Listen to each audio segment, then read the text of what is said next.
Tony Stark exists in the Marvel Cinematic Universe, but so does Robert Downey Jr. It may make your head hurt, but She-Hulk proves it. Here's how. The MCU is very different from the real world, but over time, through various references to pop culture, we're learning the common threads between Marvel superheroes' lives and our own. Kendrick Lamar, Beyoncé, Leonardo DiCaprio, Keanu Reeves, Patrick Swayze, and Kevin Bacon all exist in the MCU. Star Wars is a real franchise within the universe, and DC Comics apparently exists too.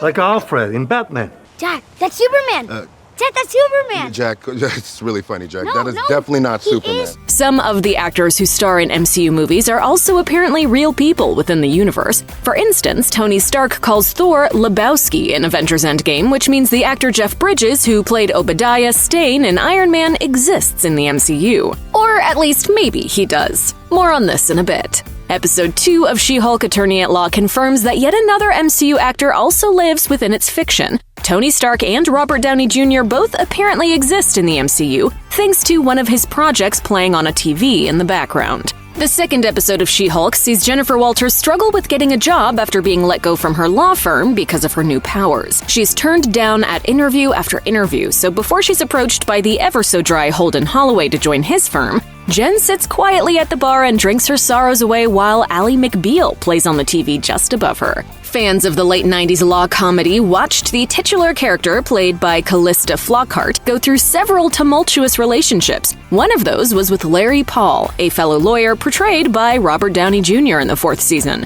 Larry was a witty Bostonian, and the two seemed like they were meant to be. Is this your method? No, I have no method. Only madness.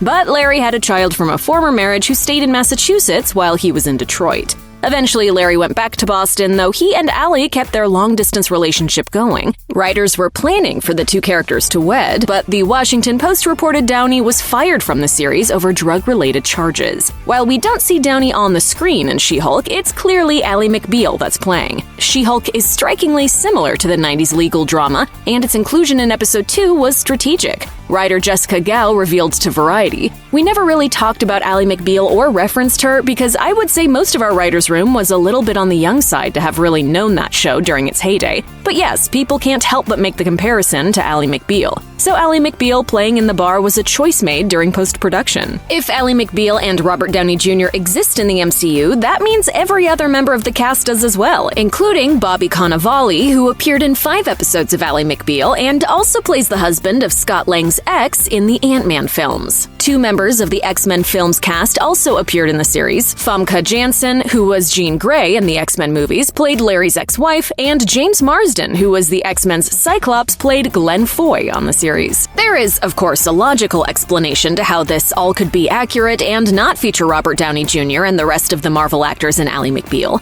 In the MCU, different actors could play those roles. In the 1993 movie Last Action Hero, Arnold Schwarzenegger plays a character who is an actor, and in his universe, the star of the Terminator franchise was Sylvester Stallone, not himself. So on Ally McBeal instead of RDJ, it could be AMH playing the role. You know, Anthony Michael Hall. Can the MCU showrunners really do that in their made-up world? Actually, they can. Until we get an official word or a later She-Hulk episode shows another Ally McBeal clip in the background with Robert Downey Jr. actually on screen, we're not 100% what the deal is. We'll just hope that Tony Stark enjoyed watching Robert Downey Jr.'s run on Ally McBeal back in the day.